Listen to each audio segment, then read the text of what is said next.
말씀입니다. 오늘은 창세기 37장 12절에서 마지막 절까지입니다. 이제 요셉이 애국으로 풀려가는 장면이 기록되어 있는 곳이죠. 요셉과 이스라엘이 이제 37장에 들어서 이제 그 장자의 그런 그 반열에 선 요셉으로 이제 하나님의 말씀이 이제 옮겨져 가고 있는 것이죠. 그러면서 이제 12절, 그 형들이 세겜에 가서 아비의 양떼를 칠 때에 이스라엘이 요셉에게 이르되 네 형들이 세겜에서 양을 치지 아니하느냐, 너를 그들에게로 보내리라. 요셉이 아비에게 가서 아비에게 대답하되 내가 그리하겠나이다. 이스라엘이 그에게 이르되 가서 네 형들과 양떼가 다 잘 있는 여부를 보고 돌아와 내게 구하라 하고 하면서 이제 요셉을 이스라엘에 보냅니다. 야곱이라는 단어가 나오지 아니하고 13절을 보면은 이스라엘이 요셉을 보내요. 그렇죠? 이스라엘이라는 한 것은 황도뼈가 부러진 이스라엘, 야곱이죠. 그러니까 완전한 새로운 피조물이 되어져 있고 이제는 오직 하늘에 속한 생명으로 하나님의 뜻을 이루는 존재로서 살고 있는 것이에요. 그러한 시각으로 볼 때 요셉을 지금 보고서 요셉을 그 형들에게로 보내는 거예요. 그러면서 그 형들에게 보내면서 하는 말이 뭐냐면 형들과 양떼가 잘 있는지의 여부를 보고 내게 와서 구하라 그겁니다.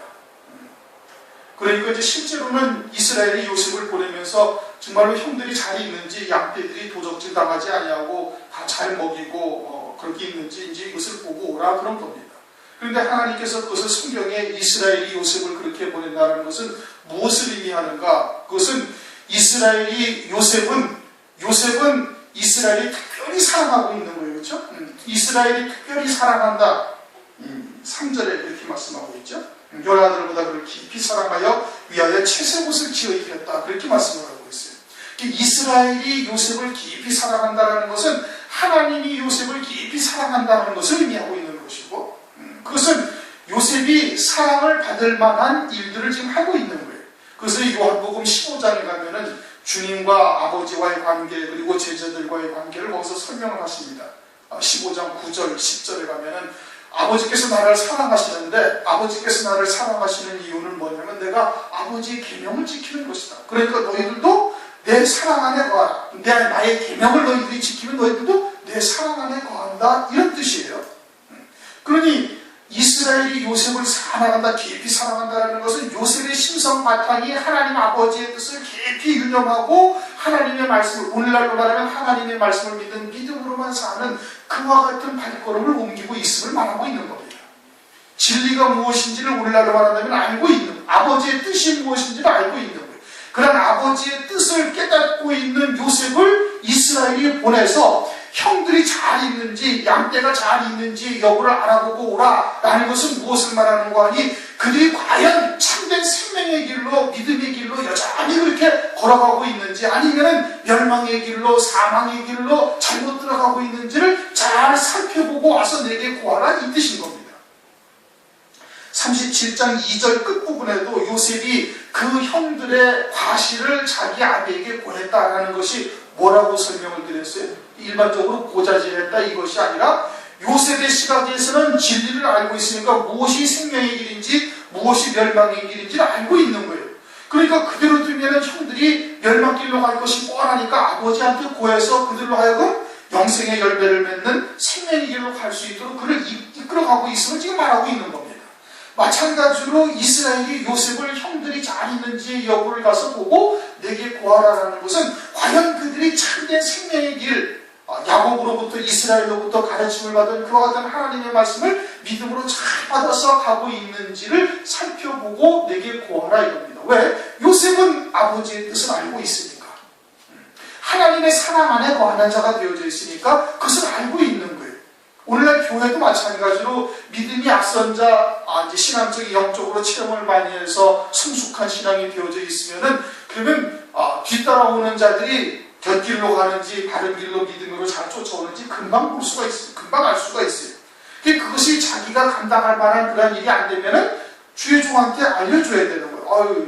아무개 성도가 잘못하다가 곁길로 가겠습니다. 그 얘기를 해줘야 되는 거예요. 그것이 사랑하는 것 아니겠습니까? 그것이 참된 그를 갖다가 구원에 이르게 하는 그와 같은 사랑으로 하는 것이지, 그것이 아비한테 고자질하는 것이 아니거든요. 그렇지 않습니까? 어차피 우리는 지금 그와 같은 공동체가 되어져 있는 거거든요.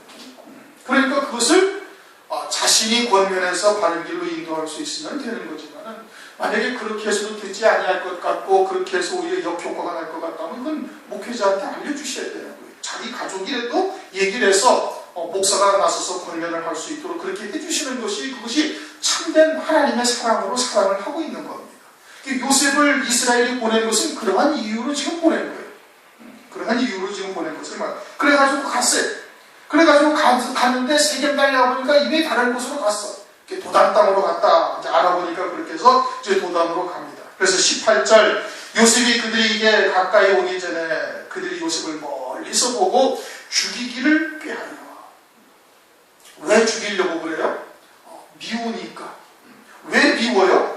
자기들하고 같지 아니하니까. 왜? 자기들은 세상에 속해 있는 자요, 육에 속해 있는 자요, 땅에 속한 민족인데, 요셉은 하나님의 아들의 영을 가지고 하늘에 속한 자로서 믿음으로 살아가고 있고, 그리고 하나님의 뜻을 깨닫고 자기들한테 말을 하니까 그것이 듣기가 싫은 거예요. 꿈을 꾼 것을 얘기하니까 그것이 하나님의 백성이라면, 하나님의 뜻이라면 그것을 바르게 듣고, 과연 그러한가 하나님 앞에 말씀을 듣고 상고하면서, 그리고 그것이 하나님의 뜻이라면 그 앞에 하나님의 뜻을 겸허히 받아들일 수 있어야 되는 것이죠. 그런데 자기들보다 세상적으로 나이도 어리고, 그리고 아버지의 사랑을 독차지하고 앉아있고, 그러니까 아주 미워서 그를 갖다가 죽이려고 지금 꾀하는 겁니다. 미움이 요한 1세에 그렇게 말씀하고 있죠. 이미 미워하는 것은 이미 살인한 것과 다를 바가 없는 거예요. 그 미움이 바깥으로, 극에 달해서 바깥으로 표출되는 것이 이제 죽이는 것이고 살인하는 겁니다. 왜 죽이려고 해? 서로 이르되 꿈꾸는 자가 오는 거다. 꿈꾸는 것 때문에, 꿈 때문에 그러는 거예요. 꿈이 뭔데요? 하나님의 뜻이, 하나님의 계시. 오늘날로 말하면 진리요, 아버지의 뜻이. 그것을 이야기를 함으로 말미암아 미움당하고, 그것으로 인해서 결국은 죽임당하게 되는 거예요. 구약의 선지자들이 왜 핍박당하고 또 죽임당한 선지자들이 왜 있어요? 하나님의 말씀을 전했기 때문에. 가인이 왜 아벨을 죽였어요? 하나님의 말씀을 전했기 때문에. 진리가 무엇인지를 전했기 때문에 죽임당하는 거예요. 장차 화려한 날에 왜 죽임을 당해요? 성도들이 진리가 무엇인지를 증거했기 때문에 결국은 죽임당하는 거예요.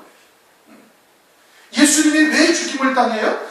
육으로 살고 있는 땅에 속한 이스라엘 백성들에게 와서 참된 하나님의 뜻이 무엇인지를 증거함으로 말미암아 그것으로 인해서 시기당하고 또 질투를 유발하고, 그것으로 해서 결국은 죽임당하는 거예요.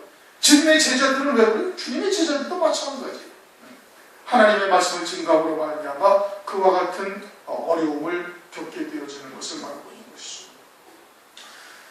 오늘날도 역시 마찬가지로 진리를 증거하게 되어지면 세상에 속한 자들, 육에 속한 자들로 인해서 그들로부터 미움을 받게 되어져 있는 겁니다. 그건 당연한 거예요. 그것은 육에 속한 자들이 우리가 무엇인지를 알고 있으니까 그들로부터 대적을 당하고 그들로부터 미움을 받는다는 것은 우리에게는 그것이 구원의 빈거이고 저들에게는 그것이 멸망의 빈거다. 빌립보서 1장에서 그렇게 말씀을 하고 있지 않습니까?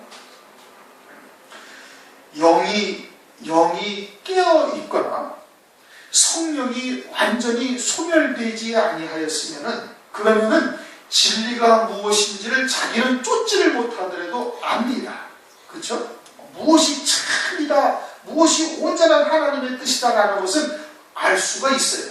자기는 오질 못하더라도. 그러면 어떻게 돼? 그러면 손을 대어서는 안 되는 겁니다. 그렇게 진리를 가진, 진리의 말씀을 대적한다는 것은 곧 누구를 대적하는 거예요? 이건 하나님을 대적하는 거예요. 자기들은 하나님의 이름으로 하나님을 대적하는 이런 어처구니 없는 일이 벌어지게 되어지는 겁니다. 요한복음 16장 2절에도 말씀하고 있잖아요. 하나님의 이름으로 그들이 갖다가 죽이고 있는 것을 추행할 뿐 아니라 너희를 죽이는 자가 이르기를 이것이 하나님을 섬기는 자라 하리라.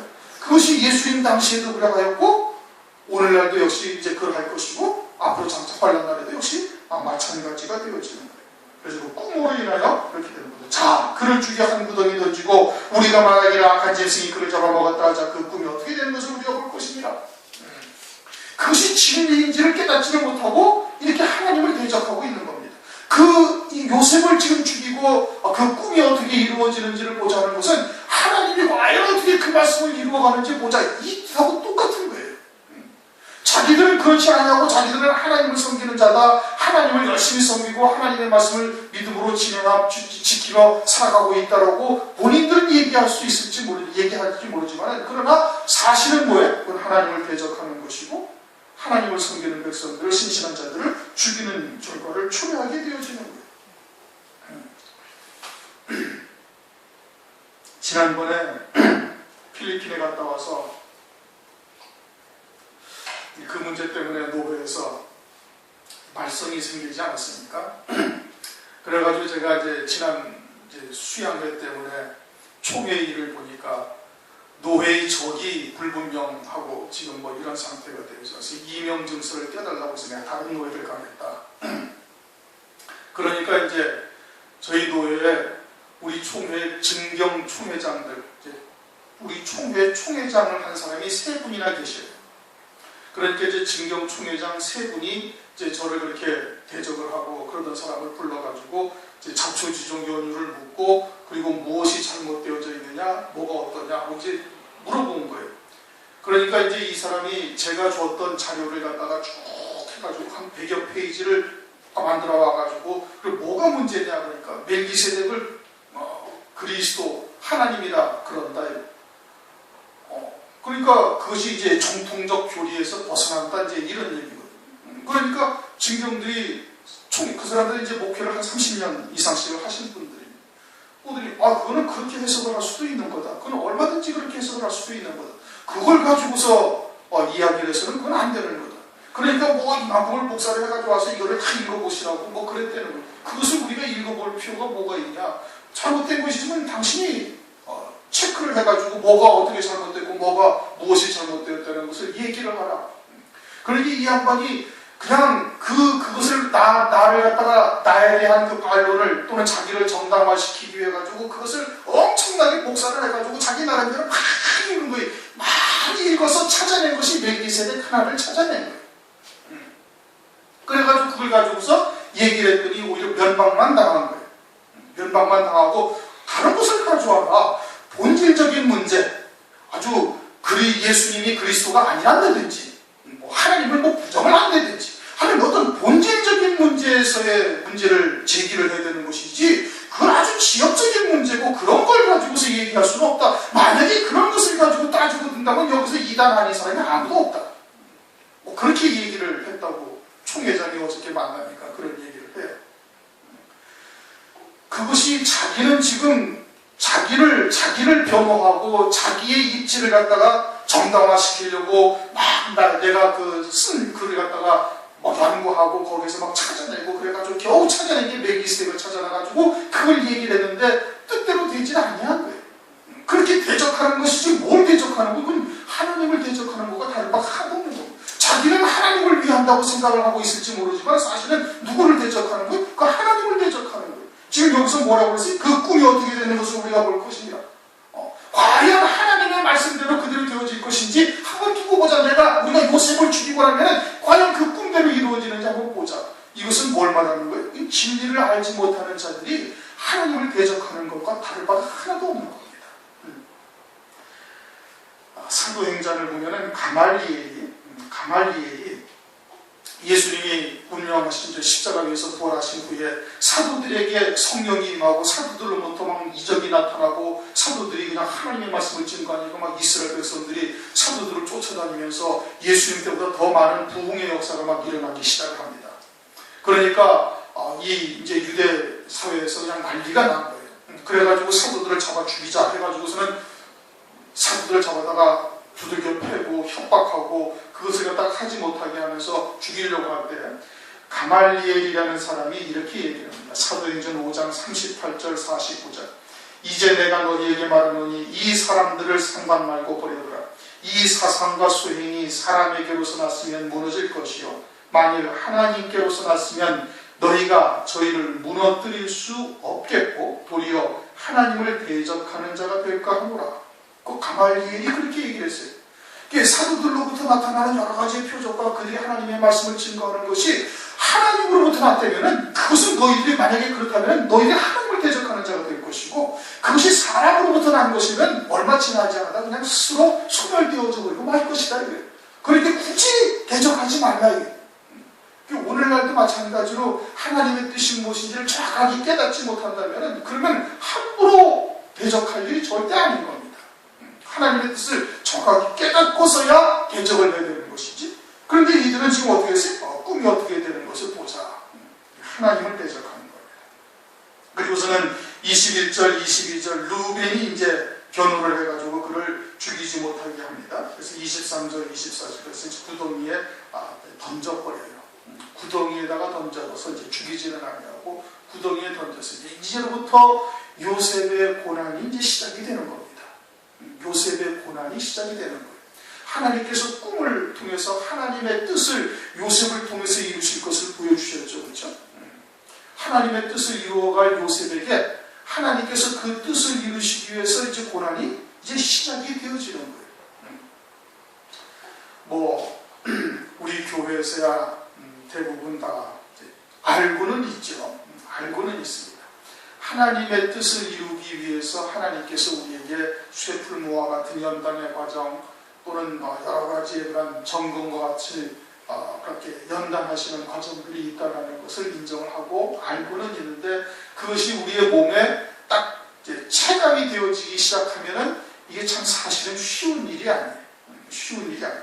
근데 요셉도 그랬던 겁니다. 구덩이에 던져질 때 창세기 42장 21절을 보면은 요셉의 형들이 요셉이 총리가 되고 난 후에 요셉에게로 왔어요.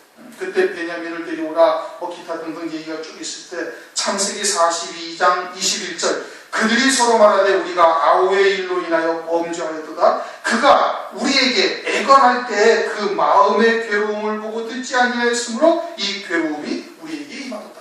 요셉 앞에서 지금 형들이 이 얘기를 하고 앉아있는 거예요. 어떻게 했을 때? 요셉을 구덩이에 던졌을 때 요셉이 막 애관했다는 거예요.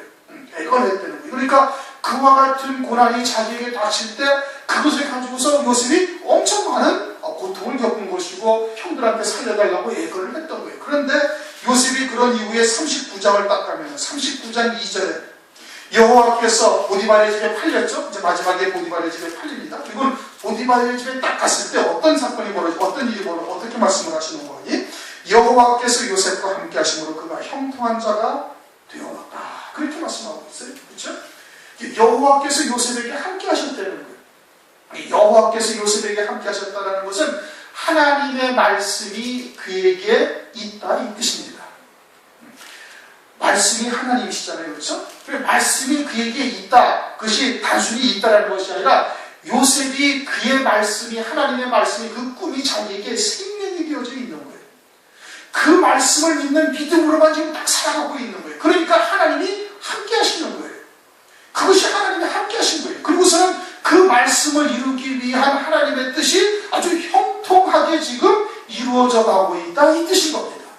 그저 하나님이 요셉에게 함께 한다는 것이 그냥 하나님께서 같이 계시면서 이렇게 한다는 뜻이 아니고, 그것이 아니라 하나님의 말씀, 하나님께서 요셉에게 보여주셨던 그 계시, 아버지의 뜻, 그것이 요셉에게 생명이 되어져서 그 말씀이 그를 온전히 주장하고 있는 삶이 되어져 있는 거예요. 그것이 하나님 함께 하시는 거예요. 그저 단순히 알고 있는 것으로 되어지는 것이 아니에요. 믿음으로 받아서 그 말씀으로 하나가 되어져서 이 과정이 이 보디발의 집에 팔려오고 형들이 나를 미워하고 그와 같은 모든 과정이 아버지의 뜻을 이루는 것이로구나 하고 확신하고 있는 것이에요. 그것이 하나님이 함께 하신 것이에요. 그래서 그 하나님이 함께 하시는 것을 그 믿음으로 끝까지 이겨나가가지고 형들이 자기 앞에 왔을 때 요셉이 그걸 갖다가 나중에 그 말하고 있지 않습니까? 47장을 보면 47장인가? 아니 45장 7절 하나님이 큰 구원으로 당신들의 생명을 보존하고 당신들의 후손을 세상에 두시려고 나를 당신들 앞서서 보내셨나니 그런즉 나를 이리로 보낸 자는 당신들이 아니요 하나님이시라. 형들이 나를 팔아버리고 미워하고 시기하고 그래서 팔고 구덩이에 던지고 애굽 사람한테 팔아버렸지만은 그것은 하나님께서 하신 일이다 이겁니다. 그 하나님께서 내게 보여주셨던 하나님의 뜻, 하나님의 계시, 그것을 이루시기 위해서 하나님께서 그렇게 하신 것이다 이겁니다. 악한 자들도 들어서도 하나님께서 하나님의 뜻을 이루는 도구로서 사용을 하고 계시는 거예요. 우리는 하나님의 뜻을 깨닫고 우리가 하나님께 선하신 뜻을 갖고서 믿음으로 달려가고 있으면은 우리도 일말 속으로는 어떻게 좀 일이 형통하게 잘 풀려져서 우리의 육신적인 그런 모든 일들이 순조롭게 좀 잘 되어졌으면 얼마나 좋을까라고 생각을 대부분 합니다. 그렇죠? 그런데 그와 같은 일들이 우리에게 다가오지 아니하고 하나님께서 그와 같은 일들을 주어지지 아니하면 때로는 낙심당하는 거예요. 뭐 요셉도 그랬으니까. 그러나 어떻게 해야 되는 거예요? 이것이 하나님이 내게 주신 하나님의 뜻을 이루시기 위한 방편이로구나라는 것을 깨닫고 믿음으로 받아야 되는 것이고, 그리고서는 그와 같은 하나님의 말씀에 믿음으로 완전히 딱 하나가 되어져야 되는 거예요. 그것이 하나님이 함께 하시는 것이 되는 겁니다. 그럴 때 형통한 자가 되어져서 하나님의 뜻을 이루는 도구로 쓰임받게 되어지는 거예요. 뿐만 아니라 요셉에게도 그와 같은 하나님의 개인적인 구원을 이루어가는 것이기도 하지만 아브라함에게 하셨던 하나님의 언약을 지금 요셉을 통해서 이루어가고 계시는 겁니다. 결국은 이것을 통해서 이스라엘 백성들이 애국 땅에서 430년 동안 이방의 객이 되어 살다가 그리고서는 가나안 땅을 얻을 수 있는 그와 같은 하나님의 구원의 역사를 이루어가는 방편으로 요셉을 지금 사용하고 계시는 거예요. 마찬가지로 우리에게도 하나님께서 말씀에 이루실 구원의 엄청난 뜻을 알려주셨고 하늘에서 누리게 되어질 영광이 어떠한지 그것까지 우리에게 이미 알려주신 거예요. 그러면 우리의 길이 그냥 우리가 마음 먹은 대로 순탄하게 잘 풀려질 것이다 라고 생각해서는 그건 아니 되는 겁니다. 우리의 기대치에 미치지 못한다고 해서 실망하거나 낙심할 필요가 하나도 없는 거예요. 왜? 하나님께서는 악한 자들을 통해서 또는 다른 어떤 환경을 통해서라도 아버지의 그 원대로 그 모든 일을 그 원대로 역사하시는 자의 뜻을 따라서 우리가 예정을 입은 거예요. 그 하나님을 믿어야 되는 거예요. 전능하신 하나님, 천지의 주제가 되시는 하나님이신 것을 우리가 믿어야 되는 것이고 아주 전폭적으로 신뢰를 해야 되는 것이죠. 그 믿으면 내게 다가오는 모든 것도 천지의 주제가 되시는 하나님의 섭리 가운데 이루어 가시는 역사라는 것을 받아들여야 되는 거예요. 그게 믿음이지. 잘 될 때는 기뻐하고 안 될 때는 고통스럽고 슬퍼하고 원망하고 불평한다는 것은 그것은 믿음이 하나도 없는 거예요. 그건 믿지 아니하는 자들도 그렇게는 다 해요. 또 예수를 믿으면서도 아주 어린 나이에 말씀에 초고 전망이와 같은 시간도 좋으면 기뻐하고 고통스러우면 원망하고 불평하는 건 다 해. 그럼 믿음이 아니란 말이에요. 그건. 그 믿음으로 산다는 것은 뭐예요? 어떤 환경 가운데서도 전능하신 하나님께서 천지의 주제가 되신 하나님께서 내게 주신 하나님의 뜻은 반드시 이루실 것이라는 것을 요동하지 아니하는 자로서의 믿음을 지키면서 살아가는 것이 그게 믿음이지요. 그렇지 않습니까, 여러분? 그게 믿음인 것이에요. 요셉도 처음에는 당황하고 형들한테 살려달라고 애를 했지만 보디발의 집에 딱 가서는 여호와께서 함께 하신다는 것은 뭐예요? 그 꿈을, 그 계시를, 그 아버지의 뜻을 나를 통해서 이루시는 과정이라는 것을 아주 확고하게 딱 믿은 거예요. 전능하신 하나님을 믿은 거예요. 그게 하나님께서 함께 하시는 거거든요. 오늘날 우리들에게도 하나님께서 그렇게 어마어마한 비밀들을 깨우쳐 주셨는데 노아의 때와 같이 다 먹고 마시고 시가고 장가가면서 홍수물에 빠져서 다 멸망하기까지 깨닫지 못하는 이 시대에 오늘날 하나님께서 우리에게 등불이 되게 하셨는데 그것을 하나님께서 안 이루시겠느냐고요. 율법의 1.1도 땅에 떨어지지 않냐고 다 이루려. 그것은 성경이 우리에게 증명하고 계시지 않습니까? 그럼 내게 주시는 하나님의 음성으로 들을 수 있어야 되는 거예요. 비록 우리 앞에 참으로 험한 길이 또는 가시밭길이 있다 할지라도 이것이 그와 같은 생명의 길이고 반드시 전능하신 하나님께서 불꽃 같은 눈동자로 우리를 지켜보고 계시면서 가나안 땅으로 인도하신다는 확신을 가져야 되는 겁니다. 그게 믿음이죠. 어디에 있어요 지금? 24절까지. 그래서 이제 구덩이에 던져서 이제 요셉에게 하나님의 뜻을 이루어가기 시작하는 겁니다. 25절 쭉 읽어서 이제 팔아버렸어요. 요셉을 은 20개에 28절 팔아버렸어요.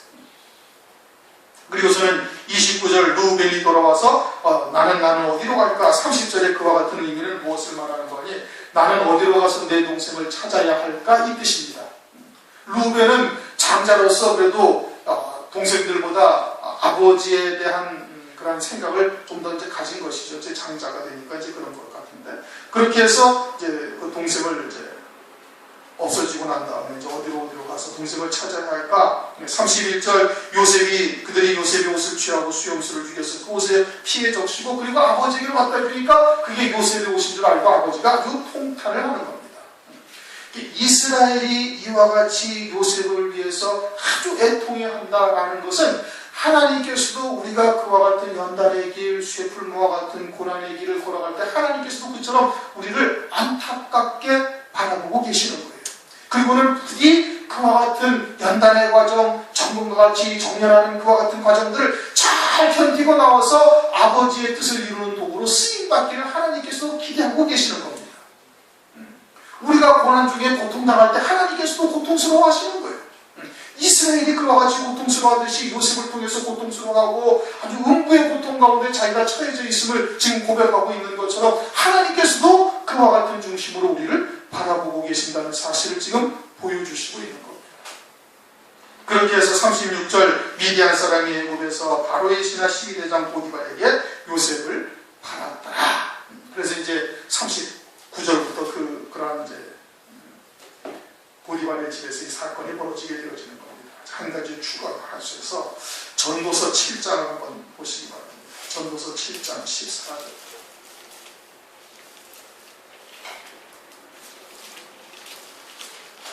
전도서 7장 14절. 다 같이 한번 읽습니다. 시작. 형통한 날에는 기뻐하고 곤고한 날에는 생각하라. 하나님이 이 두 가지를 병행하게 하사 사람으로 그 장래일을 능히 헤아려 알지 못하게 하셨느니라. 이 말씀을 가만히 보면은요, 이제 물론 구약에서는 하나님의 말씀을 지켜야만 복을 받고 들어가도 복을 받고 나가도 복을 받고 뭐 이렇게 말씀을 하셨어요. 그러나 그와 같은 구약적 복의 개념은 그것은 하나님 나라에서 그와 같은 하나님께서 우리를 위해서 영생의 열매가 맺게 하시고 영원한 기업을 얻게 하신다는 것이 그림자인 겁니다. 그런 차원에서의 구약에서는 지켜 행하는 복이라고 말씀을 하신 거예요. 그런데 그와 같은 개념이 오늘날까지도 이어져서 우리가 하나님의 뜻을 잘 준행하고 지켜 행하고 아버지의 뜻을 쫓아가면 모든 일이 다 형통하리라고 생각을 해서는 아니 되는 거예요. 지금 이 말씀은 하나님께서 그냥 형통함과 곤고함을 하나님께서 일부위로 뒤섞어 놓으시는 거예요. 그래서 우리가 감히 유추 해석할 수가 없도록 예측할 수 없도록 하셨다 이 뜻인 겁니다. 그러니까 이 땅에서 하나님의 말씀을 순종하고 잘 지켜나가고 그냥 모범적으로 신앙생활을 잘 한다 해서 모든 것이 다 형통하냐? 그것이 아니라는 뜻이에요. 그런 뜻이 아닌 겁니다. 그냥 하나님께서 뒤섞어 놓으신 거예요. 그전에 한번 그런 말씀을 드렸잖아요. 세상에서 재물을 많이 갖는 것이 권세예요. 그렇죠? 그래갖고 재물을 많이 가지면은 그것이 마치 세상 사람들에게 큰 힘으로 작용할 뿐 아니라 그 사람이 아주 지혜가 많거나 아주 탁월한 무엇이 있어서 그와 같은 재물이나 이런 것을 얻었다라고 여기는 겁니다. 그런데 그것이 아니라 그냥 하나님께서 부어주신 것일 뿐이에요. 그리고서 그것이 마치 자기가 잘해서 얻은 것처럼 자기를 드러내고 교만하고 자긍하는 일들이 오늘날 벌어지고 있고 교회 안에서도 마찬가지로 교회도 물론 열심히 전도하고 그냥 밥만 먹고 눈만 뜨면 그냥 나가서 전도하고 전도지 돌리고 하면 그것이 전도가 되고 부흥이 되는 요인의 일부로 작용을 할 수는 있겠죠. 그러나 막 교회가 부흥이 되고 잘 되고 또는 안 되고 하는 것이 그것은 그냥 하나님의 소관인 거예요. 그렇다고 우리가 뭐 전도 안 해도 그냥 올 사람 오고 갈 사람 가고 그러게 그것은 아니에요. 그렇게 이제 생각을 하면 안 되시는 거고 전도는 당연히 해야 되는 거예요. 당연히 해야 되는 거야. 그러나 부흥되고 아니 되고 또 숫자적으로 많이 늘어나고 아니 늘어나고 하는 건 하나님의 소관인 거예요. 뭘 잘해서 막 어마어마하게 큰 교회가 돼가지고 뭐 5만 명이 모이고 뭐 1만 명이 모이고 이게 안 되는 하나님께서 그렇게 행하신 거예요. 그냥 형통하게 하시고 때로는 곤고하게 하시고 그리고 그것이 무슨 일정한 법칙이 있고 무언가를 탁월한 뭔가가 있어서 그렇게 되는 그것이 아니다 이겁니다. 이게 잘못 오해하면은 전도 안 해도 하나님께서 알아서 보내주시겠지 이렇게 생각을 하시면 안 되는 겁니다. 그러니까 우리의 앞길도 역시 마찬가지인 거예요. 열심히 성실하게 열심히 해도 때로는 곤고함을 당할 수도 있는 거예요. 또 별로 그렇게 크게 노력하지 않았는데도 하나님께서 때로는 또 형통하게 해주실 수도 있는 것이에요. 그것은 하나님의 소관이 하나님의 뜻하신 섭리 가운데서 하나님께서 이루어 가시는 역사 가운데 있다 이 뜻인 겁니다. 오늘은 창세기 37장의 말씀은 요셉을 통해서 요셉이 이와 같은 형들한테 미움을 받고 이제 팔려가고 하는 과정을 통해서 오늘날 우리에게 무엇을 말씀하시는가 잠시 상고하겠습니다. 통속으로 잠시 기도하시겠습니다.